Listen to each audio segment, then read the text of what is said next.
कहानी की शुरुआत में हम एक बिने नाम के व्यक्ति को देखते हैं जो एक बीमा कंपनी में काम करता था। उसकी कंपनी उसको एक जगह से दूसरे जगह ग्राहकों से मिलने के लिए भेजती रहती थी, जिसके कारण वो एक जगह पर नहीं रह सकता था। इस बार उसको नेपाल के छोटे से पहाड़ी इलाके में जाना था, वो भी करीब 1 महीने के लिए। इसलिए इस बार उसने अपनी पत्नी को भी साथ ले लिया।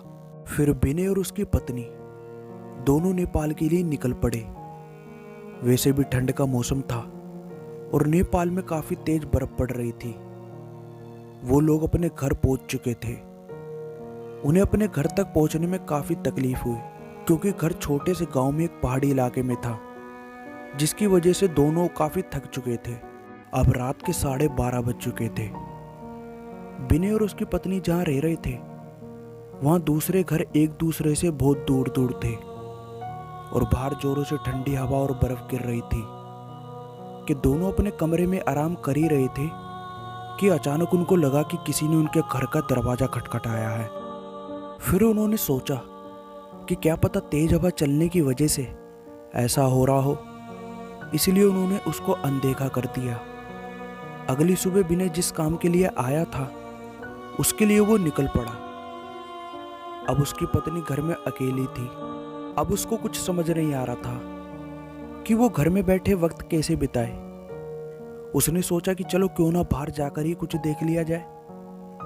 बाहर ठंड तो थी पर हवा नहीं चल रही थी, इसलिए उसने अपना स्वेटर पहना और बाहर निकलने को तैयार हो गई। जैसे ही उसने अपना घर का गेट खोला तो वो देखती है कि उसके घर के पास बने एक खंबे के पीछे एक छोटा सा बच्चा खड़ा है जो उसको चुपके चुपके देख रहा था। बिने की पत्नी ने उसको अपनी ओर बुलाया पर वो नहीं आया और वो वहां से भाग गया।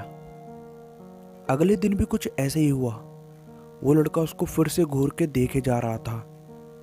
इस बार उसकी पत्नी ने उस बच्चे को पकड़ लिया और पूछा कि तुम यहाँ क्या कर रहे हो, पर वो बच्चा कुछ नहीं बोला और ना ही कुछ बता रहा था।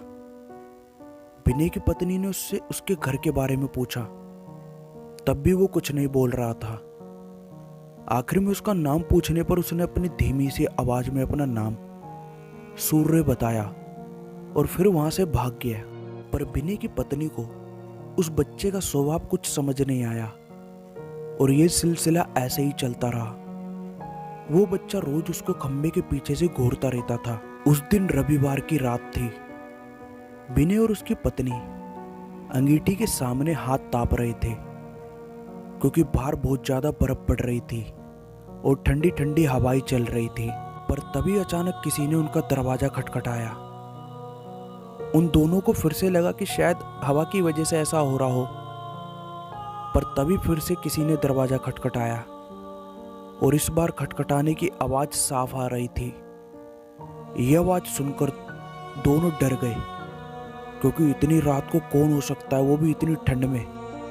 इसके बाद दोनों डरते हुए एक दूसरे का मुंह देख रहे थे। तभी अचानक दरवाजे के बाहर से धीरे धीरे रोने की आवाज आने लगी। तभी बिने ने जोर की आवाज में बोला, कौन है बाहर? कुछ देर तक आवाज तो नहीं आई, पर बाद में एक धीमी सी आवाज आई, दरवाजा खोलो, कृपया करके दरवाजा खोलो, बाहर बहुत ठंड है। और ये आवाज किसी छोटे बच्चे की थी।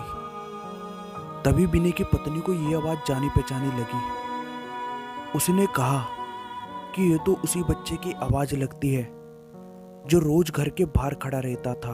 और तभी बिने की पत्नी बिने से कहती है, हमें उस बच्चे को अंदर लाना चाहिए। वो भागते हुए अभी दरवाजे के पास जा ही रही थी कि अचानक उनके घर के फोन की घंटी बजती है और फोन पर पड़ोस में रहने वाली औरत होती है, जिससे आज ही बिने की पत्नी मिलकर आई थी।